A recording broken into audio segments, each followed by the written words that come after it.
Okay, for today's vlog, let's talk about women, our asset or liabilities. So ano muna ibig sabihin ng asset tsaka liabilities?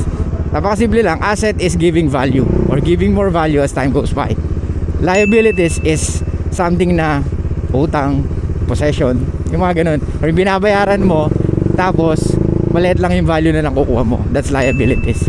For example, bumili ka ng motor, big bike, hindi mo naman nagagamit, nasa garage lang, pero inuhulugan mo buwan-buwan.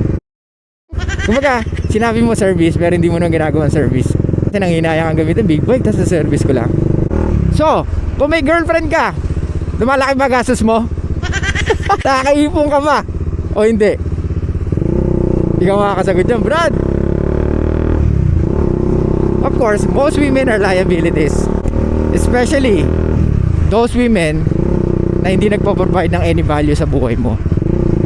Kung gastos lang siya tapos never mo nakukuha yung gusto mo, ibig sabihin maliit yung value na nakukuha mo compare sa binibigay mong value. Walang pinagkaiba yan. Yun nga, like I said, sa kotse or sa motor na binabayaran mo buwan-buwan na ang laki-laki pero dinadrive mo lang sa village nyo, diba? So kaya ibig sabihin liabilities na bumili ka ng mamahaling motor tapos hindi mo naman na ma-maximize. Kaya nga it's hard to be friends with women. Kung magiging magkaibigan ng babae at lalaki, still liabilities for men na may kaibigan na babae. Saan ka nakakita ng babae na hinatid sundo ka? Saan ka nakakita ng babae na pinoprotektahan ka? Di ba? Saan ka nakakita ng babae na lagi ka ililibre? Very rare, di ba? Na makakita ka ng ganung babae. So, nagiging asset lang ang babae pag when she provided more value or pag equal yung binibigay niyang value sa or sinusuklian niya. Kahit hindi na equal, yung sinusuklian niya yung mga bagay na binibigay mo. Hi!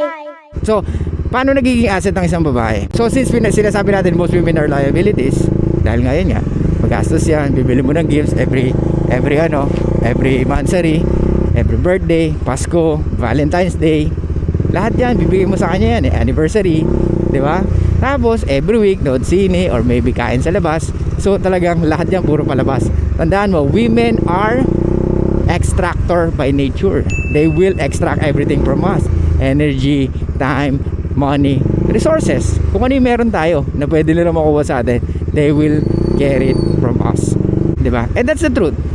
Okay lang ba yun? Bilang lalaki, yes, okay lang yun. Kung you get functional equivalent. So the only time na magiging asset ang iyong girlfriend or maybe your wife is yung tinuturuan mo siya kung ano yung dapat gawin, and at the same time nakikinig siya sa'yo. Hindi yung kala niya alam niya na lahat. So that's the only time. Kasi kailangan mo siyang i-frame mo siya sa bagay na mga gusto mo at i-frame mo siya sa mga bagay na dapat niyang gawin kasi yun ang ideal. Kasi nga, men love idealistically, women love opportunistically. Anyway, pag-usapan natin yun next time.